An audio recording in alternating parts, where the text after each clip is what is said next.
In the heart of a sun-kissed village, where laughter echoed through family compounds and the smell of firewood lingered in the air, there lived a girl named Anuli. She was the first daughter of a proud widow and the hope of her late father's name. But what her mother didn't know was that Anuli had given her heart to a boy she was never supposed to love.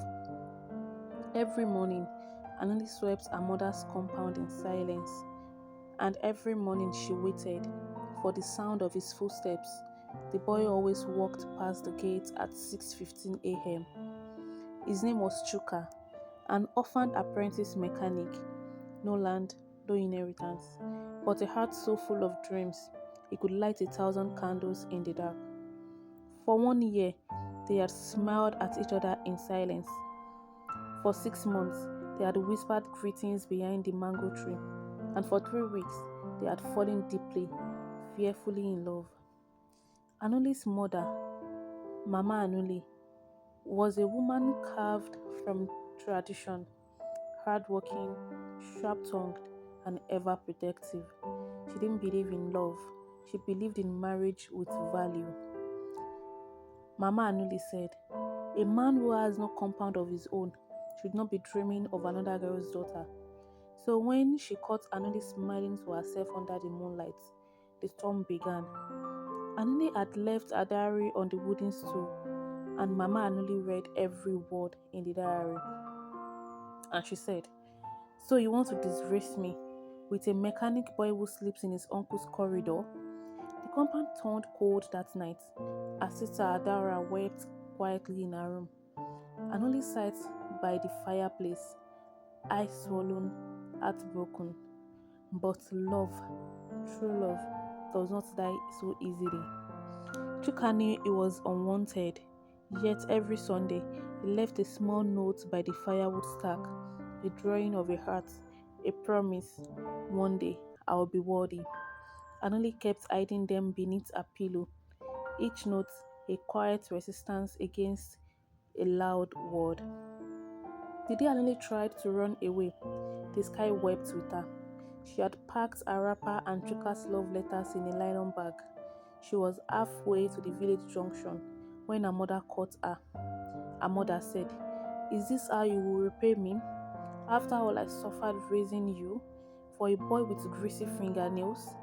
That night, the village talked. That night, Chuka was warned never to come close again, and he didn't. 2 years passed. Anuli was now 24, quiet, distant, and always staring into firelight. Her mother had tried to match her with other suitors, bankers, traders, and even a teacher in the village, but her heart remained with the boy who never came back. Then one evening, just as the sun kissed the earth, a luxurious car stopped by the gate. It was him, Chuka, but this time not in grease-stained clothes.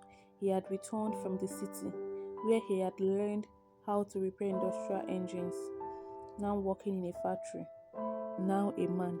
He didn't come with pride, he came with humility. He brought 2 bags of yam, a bag of rice, and a bottle of palm wine. He bowed before Mama Anuli and he said, "I have nothing fancy, but I came back to ask, not for your forgiveness, but for the right to earn it." There was silence, a long one. Then Mama Anuli looked at her daughter.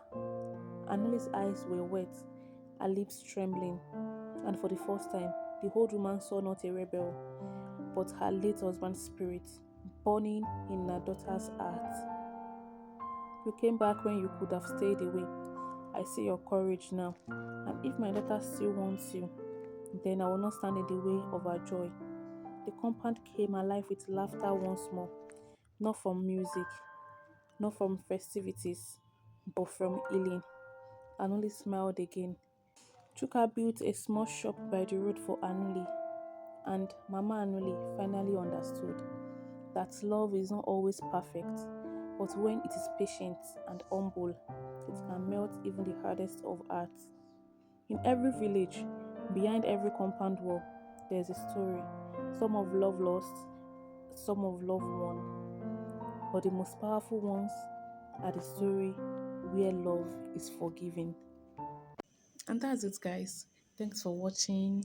Don't forget to like, subscribe to our YouTube channel, and share with your loved ones. See you in our next video.